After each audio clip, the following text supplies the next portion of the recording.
Hi guys, নমস্কাৰ মই লাভৰ হয় আপোনালোকৰ ওচৰত অন্য এটা ভিডিও লৈ আহিলো আজি ৰাতি ৰেচিপিৰ কাৰণে বজাৰ কৰিব গলো বজাৰ নাছিলে কি বজাৰ আনিলো আপোনালোকক দেখাই আছো ঔটেঙা বিলাকে 1 কেজি 80 টকা ঔটেঙা 10 টকা লগত এমুঠা মূলা শাক কালি ভাজিব কাৰণে আৰু ধনিয়া এটা 20 টকা এটো 80 টকা জলকীয়া পোৱা লগত 100 টকা দি কেনে বামলা মাছ 100 গ্ৰাম আনিছো চাটনি খোৱাৰ কাৰণে ইমান টেষ্টি লাগে কচু দি খাব কাৰণে পুৰা ডাঙৰ হয় তাৰ কাৰণে মাত্ৰ 3টাহে উঠিছে ইফালে আনিছো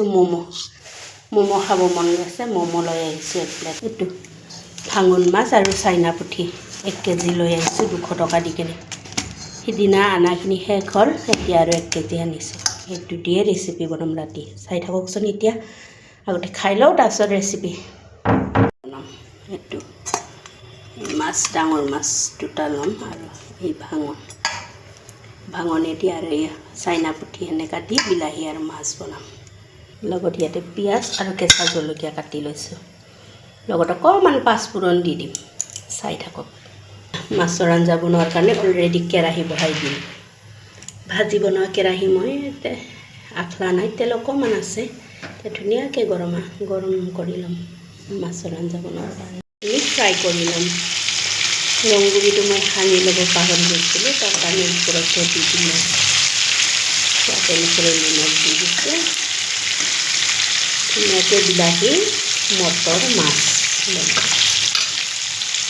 দিছোঁ পাঁচফোৰণ কেঁচা জলকীয়া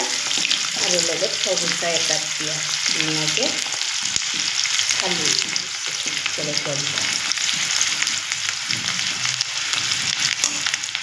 মাছটো মই হাফ ফ্ৰাই কৰিছোঁ আঞ্জাটি সোৱাদ অনুসৰি নিমখ কালাৰৰ কাৰণে ৰং কৰিছোঁ ধুনীয়াকৈ বিলাহীখিনি ধুনীয়াকৈ ভাজি লম এইখিনি ধুনীয়াকৈ সিজি মটৰখিনি সিজি এতিয়া দি দিম যিটো নকৰে পানী মই যিখিনি আমাৰ লাগে সেইখিনিয়ে দিছোঁ আপোনালোকৰ জোখৰ মতে দি ল'ব মই মোৰ জোখৰ মতে দি লৈছোঁ এতিয়া ধুনীয়াকৈ উতলিব দিম তাৰপিছত দি দিম মাছখিনি ইফালে বিলাহী আৰু মটৰ আলু মাছ দি কেনে ধুনীয়াকৈ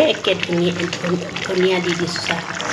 ধনিয়াৰ চিজনত ধনিয়া নিদিলে বাৰু কেনেকুৱা মন্ত্ৰী আহি পালে ঘৰত এয়া চাহ ড্ৰেছ খোলাই নাই ঘূৰি আছে ইফালৰ পৰা ইফালে ফাইনালি আজি এই বিলাহী আৰু মটৰ মাছ লগত শীতলৰ চাটনি আজি ৰাতি পৰিৱেশন এইটো দিয়ে কৰিম আপোনালোকে যদি মোৰ ভিডিঅ'টো চোৱাৰ কাৰণে ইণ্টাৰেষ্টিং হয়